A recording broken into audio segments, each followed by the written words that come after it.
దొంగ దెయ్యం పార్ట్ 2.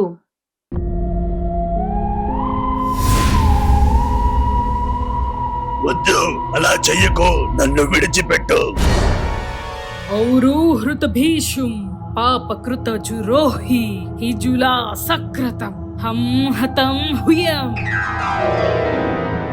మాంత్రికురాలు జపించే వినాశ మంత్రం దాటికి అక్కడున్న దెయ్యం తట్టుకోలేకపోతుంది. ఆ సమయంలో దెయ్యం భాగాలు ఒక్కొక్కటిగా విడిపోతూ నాశనమవుతాయి.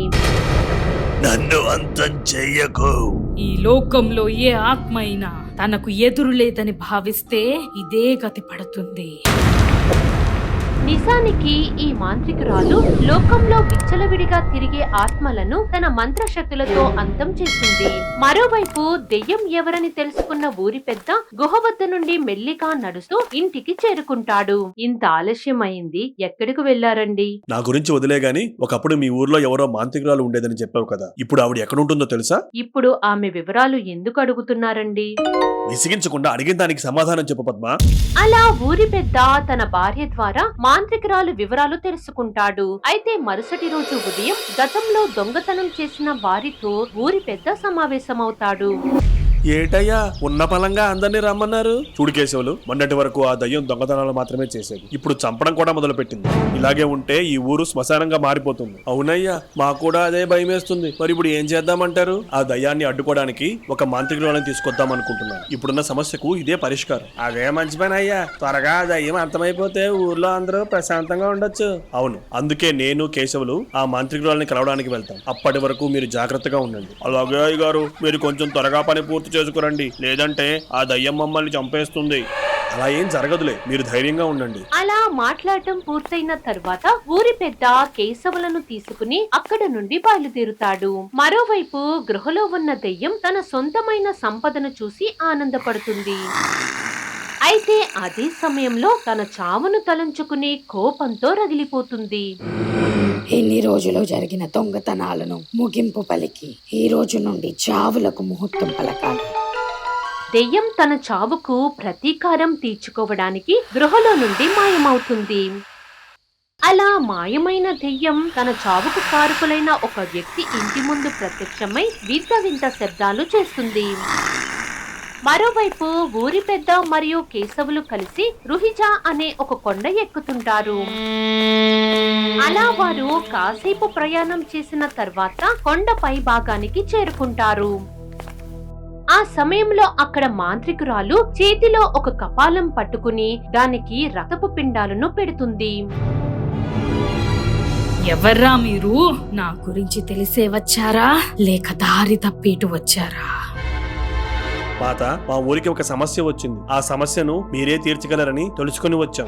మనుషులు సమస్యలను సృష్టించడం, ఆ సమస్యలలో పడడం సహజమే కదా. అసలు మీ సమస్యకు మూలమేంటో చెప్పు. ఏవండి, అసలు ఈ గోల ఏంటి? నాకు అదే అర్థం కావట్లేదు. ఈ శబ్దాలు ఇంటి బయట నుండి వస్తున్నట్టు ఉన్నాయండి. అవును నిజమే, నేను వెళ్ళి అదేంటో చూసి వస్తాను, ఆగు అని కొమరయ్య గదిలో నుండి ఇంటి బయటకు వస్తాడు. అయితే అక్కడ దెయ్యాన్ని చూడగానే కొమరయ్య నోటి వెంట మాట రాదు. అయ్యో కొమరయ్య, నిన్ను పలకరించకుండా చంపేస్తానా? సర్లే, మిగిలిన వాళ్ళనైనా పలకరిస్తా అని దెయ్యం అక్కడ పడి ఉన్న శవాన్ని తన శక్తితో మాయం చేస్తుంది. అయితే ఇదంతా ఇంట్లో నుండి కొమరయ్య భార్య చూసి స్పృహ కోల్పోతుంది.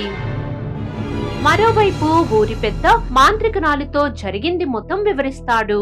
ఆ సమయంలోనే చనిపోయిన సులోచనాదేవి దెయ్యంగా మారినట్టు కేశవులకు తెలుస్తుంది. గతంలో మీరు చేసిన తప్పులు ఇప్పుడు మీ ఊరికే శాపంగా మారి. అవును మాత, ఇన్ని రోజులు దొంగతనాలను సరిపెట్టుకుంటున్నాం కానీ ఇప్పుడు మనుషుల ప్రాణాలు తీసేంత వరకు వచ్చింది. ఈ పరిస్థితికి కారణం మీరు, మీలో ఉన్న దురాశ. మీరు చెప్పింది నిజమే మాత, కానీ ఇప్పుడు మీ సాయం కోరు వచ్చాం. దయచేసి మా ఊరిని కాపాడండి. సరే, మీ ఊరికి బయలుదేరుదాం పదండి. మాంత్రికురాలు మాట ఇవ్వడంతో ఇద్దరి మనసులు కాస్త కుదుట పడతాయి. అలా వారంతా కలిసి రుహిజా కొండ దగ్గర నుండి ప్రయాణం మొదలు పెడతారు. అయ్యగారు, మీకు ముందే ఆ దయ్యం గురించి తెలుసా? తెలుసు కేశవులు, కానీ దయ్యం ఎప్పుడైతే రాజేంద్ర ప్రాణాలు తీసిందో అప్పుడే సులోచన దేవి అని తెలిసింది. అందుకే ఆ చావులను ఆపాలనే ఉద్దేశంతో ఇక్కడికి వచ్చాను. ఇప్పుడైతే మన అందరి ప్రాణాలు ఆ మాంత్రికురాల చేతిలోనే ఉన్నాయి అయ్యగారు. అవును కేశవులు, నాకు నమ్మకం ఉంది ఈ మాంత్రికురాలు ఆ దయ్యాన్ని అంతం చేస్తుందని. మరోవైపు సూర్యోదయం కావడంతో ఊర్లో తిరుగుతున్న దెయ్యం మాయమై గృహలో ప్రత్యక్షమవుతుంది. అప్పుడు దెయ్యం తన సంపద మొత్తం ఉందో లేదో అని తనిఖీ చేసుకుంటుంది. అలా సమయం గడుస్తూ ఉంటే మధ్యాహ్న వేళకు మాంత్రికురాలు ఊర్లోకి అడుగు పెడుతుంది. ఆమె రాకతో ఊర్లో చాలా మందికి ధైర్యం వస్తుంది. మీలో కొంతమంది కారణంగా చనిపోయిన సులోచన దేవి ఆత్మ ఊరిలో జరిగే అనార్థాలకు మూలం. మీరంతా ఒకసారి నా మాట శ్రద్ధగా వినండి. గతంలో చనిపోయి దెయ్యంగా మారిన సులోచనాదేవిని అడ్డుకోవాలంటే ముందుగా పిండకృతం జరిపించాలి. అదేదో త్వరగా చేయండి మాత. ఆ పని నేను చేయకూడదు. ఎవరైతే ఆమె చావుకు కారణమయ్యారో వారిలో ఒకరు ఈ పిండకృతం జరపాలి. అందుకు ఎవరు సిద్ధంగా ఉన్నారో ముందుకు రండి. ఆ సమయంలో ముందుకు రావడానికి ఎవరూ సాహసించరు. అయితే కేశవులు కాసేపు ఆలోచించుకుని ఆ పని చేయడానికి ముందుకొస్తాడు. అప్పుడు మాంత్రికురాలు ఈ రాత్రికి పిండాకృతం చేయడానికి సిద్ధపడమని కేశవులకు చెబుతుంది. పిండకృతం పూర్తయ్యే వరకు నువ్వు కూర్చున్న చోటు నుండి లేవడానికి వీల్లేదు. అలాగే మాత, మీరు చెప్పినట్టే చేస్తాను. మరో విషయం, ఈ పిండకృతం కార్యం జరిగే సమయంలో ఆ దయ్యం నీ దృష్టి మళ్లించడానికి చూస్తుంది. కాబట్టి అప్రమత్తంగా ఉండాలి. సరే మాత.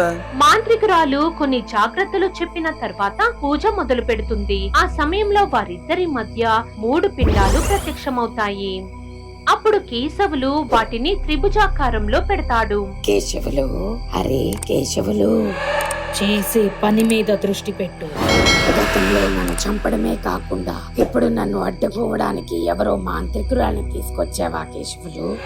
కేశవులు, ఆ పిండాలను తీసుకెళ్లి ఊరి పొలిమేర దగ్గర పెట్టి తిరిగి వెనక్కి చూడకుండా మళ్ళీ ఈ చోటు వద్దకు రా.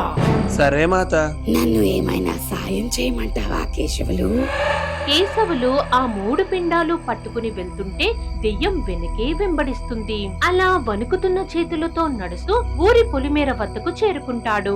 ఆ సమయంలో దెయ్యం కేశవుల ముందు కొన్ని బంగారు నాణాలు పడేస్తుంది. ఇలాంటివి ఇంకెన్నో గృహాలు ఉన్నాయి లోపల. అవి కావాలంటే నాతో పాటు రా కేశవులు. నువ్వు నా దృష్టి మళ్లించలేవు. ఈ రాత్రికి నీకు అంతం తప్పదు అని కేశవులు వెనక్కి తిరిగి చూడకుండా వెళ్లిపోతాడు. మరోవైపు మాంత్రికురాలు దెయ్యాన్ని బంధించడానికి ఒక తంత్ర ముగ్గు సిద్ధం చేస్తుంది. ఇదంతా కూడా కొంతమంది గ్రామస్తులు దూరం నుండి గమనిస్తారు. ఇంతలో దెయ్యం రావడం గ్రామస్తులు గమనిస్తారు. ఆ తర్వాత కేశవులు మాంత్రికురాలు సిద్ధం చేసిన ముగ్గు మధ్యలో 3 రక్తపు చుక్కలు వేస్తాడు. నిశ్చిల హుయు జరిదా క్రోధజుహి జరిదా భూత కృత పతనం హం గం క్రం. మాంత్రికురాలు దాటిని దెయ్యం తట్టుకోలేకపోతుంది. మరోవైపు తమ సమస్య తీరబోతుందని గ్రామస్తులు ధైర్యంగా ఉంటారు. నీలాంటి ఆత్మలు ఈ లోకంలో ఎక్కువ కాలం సంచరించకూడదు. అది మానవ మనుగడకే ప్రమాదం. నీ మాటలు వింటుంటే నవ్వొస్తుంది. ఒక జిత్తులు మారి మాంత్రికురాలు నాకే సలహా ఇస్తుంది. నీకు నా శక్తి ఏంటో అర్థం కాలేదనుకుంటా. అందుకే నువ్వు ఇలా పొగరుతో మాట్లాడుతున్నావు.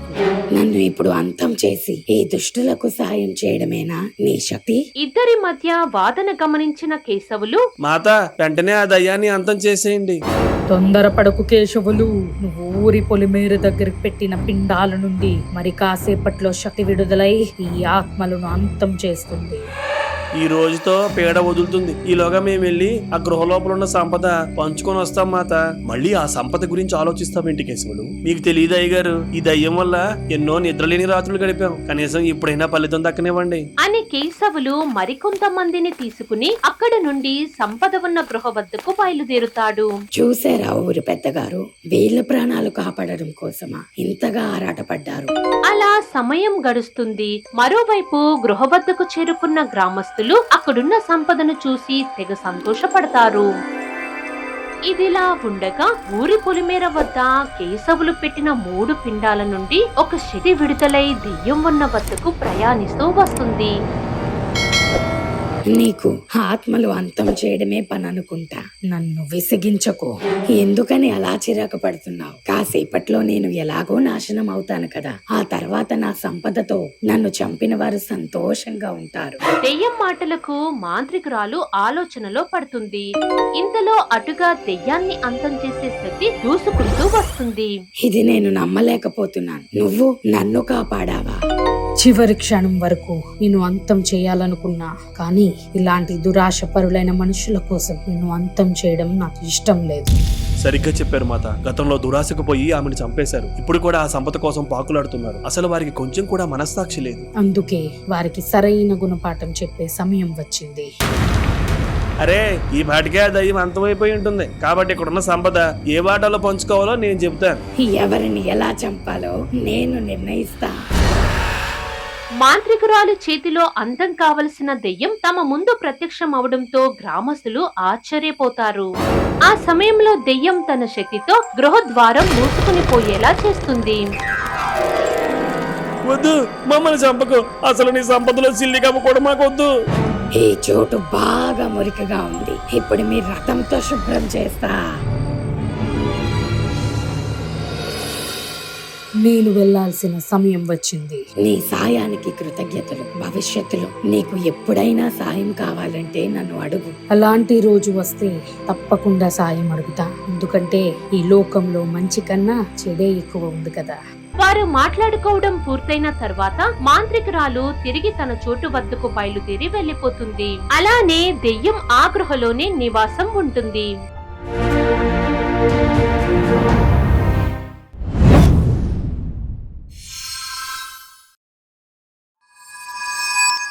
For more horror stories, please subscribe our channel.